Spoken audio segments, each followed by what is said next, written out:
Welcome back to Pennsylvania Outdoor Life. You know, I guess we got to start turning into indoor stories because the weather's playing havoc with us right now. You know, last year at this time, we went to an antler scoring at the Pennsylvania Game Commission. They asked people to bring in their bear skulls, their elk antlers, their deer antlers, anything harvested in Pennsylvania. It was a good event. Don, we're at the Northeast Regional Office of the Pennsylvania Game Commission, and what we're doing here today is holding a big game scoring program. It's been at least 10 years since we've had an organized scoring session like this in the region, so it's a good opportunity to get hunters together, let them bring in their racks, get them officially scored. Maybe we have some that might be eligible for inclusion in the Pennsylvania Big Game Record Book, but also not only the racks, but bear skulls also. So we're doing antlers, elk antlers also, and bear skulls, but wildlife that was taken here in Pennsylvania. Again, it's only because we're measuring for inclusion in the PA Records Book. The only minimum requirement is the rack has to be, as per Boone and Crockett, it has to dry for a minimum of 60 days before it could be brought in. So if it was killed last year or if it was killed 35 years ago, maybe somebody found an heirloom or something like that and they're curious, whatever, as long as it's meets the minimum requirements here, we're going to score it. Warden Vic Rosa is one of the scorers for today's event. We have several certified Boone and Crockett, Pope and Young scorers here today. That's a week-long class. We do all 38 North American species, not just deer or bear, muskox, walrus, so yeah, pronghorn. We don't get too many out here in the Northeast, but we do have many Pennsylvania hunters go out west. So it's a great event where hunters can have some direct interaction with Game Commission employees. We have foresters here, biologists, certainly game wardens. So as a measurer, there is a protocol that you follow, so everybody's getting measured the same way, right? Absolutely, and we use the equipment is very simple. But we all use the same exact equipment. The idea behind this is so that we all do the same thing. And one of the things is the public's coming in, the hunters are coming in, but they're getting an education. They're learning how they can do it. They can do it for their friends. I mean, it may not be official, but they'll still get a better idea on how they can actually score the animals. They learn how they can score it, like if they see a deer in the woods or in the field, they'll get a better understanding of what that deer may score. There's some we take that aren't part of the score, and there's some that this part of the score. So the first one will be this tip-to-tip measurement. Okay. So you're going to see that your tip-to-tip is not going to be that wide. No. Because it comes right around. Yes. So that would be so if we're going to do numbers, that wouldn't be good for you. Okay. As opposed to a deer that comes out like this. Okay. So that's why this score doesn't count. Oh. Okay. But we take it anyway. Yeah. Do what you have to do. Okay, that'd be 3 for A. Okay, then our next score, which will count, is going to be, just turn it over here. Okay.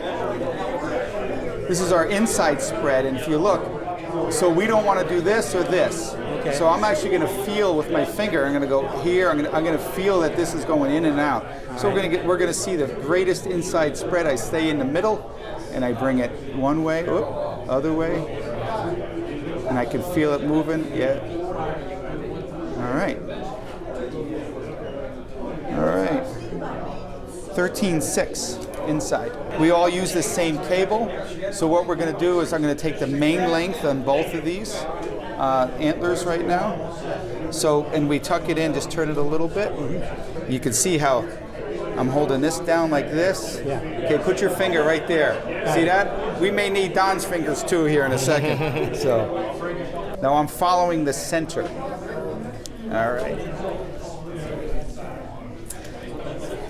Okay, you can let go of that. Tape's good.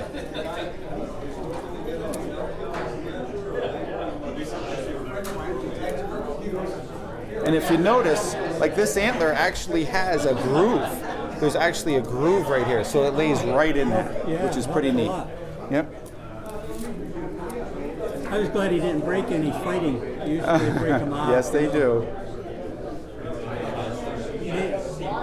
Perhaps he didn't have no rivals when I shot him, so nobody messed around with him.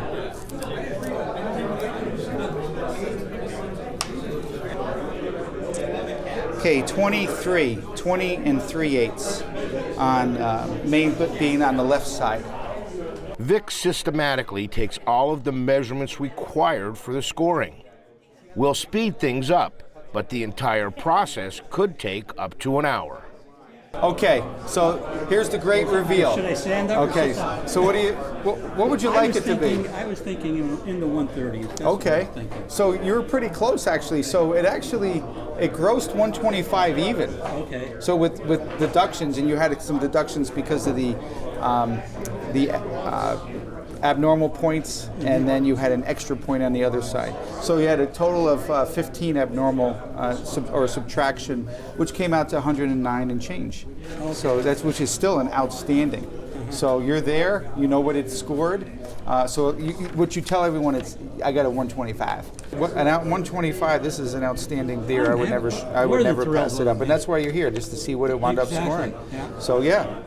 And everybody knows when Gary Ault first proposed this antler restriction, he was going to be hung, from a high oak tree, run out of town on rails and stuff now. But almost everyone that you talk to certainly agrees that, yep, what he did was certainly beneficial. When you go today, when we stop, especially at the deer processors during hunting season, normally now, you see 8 to 10 point racks, and they're 2.5 to 3.5-year-old deer. And again, it just proved his point. Give the deer a little bit of chance to grow, and they're going to get big. Plus, we have the good habitat here, too. So if you're sitting on an antler or a bear head or elk antlers, there's an event coming up. Take a look at it right now. It takes place on March 2nd at the Pennsylvania Game Commission there in the Northeast Regional Headquarters, but you need to reserve your time. Reservations are required. There's the number on the screen, 1-833-PGC-WILD, and you ask for extension 55008, or you can email that address. Now that information I just told you about is on our What's Doing page at WNEP.com. We're going to take a short break and we'll be right back.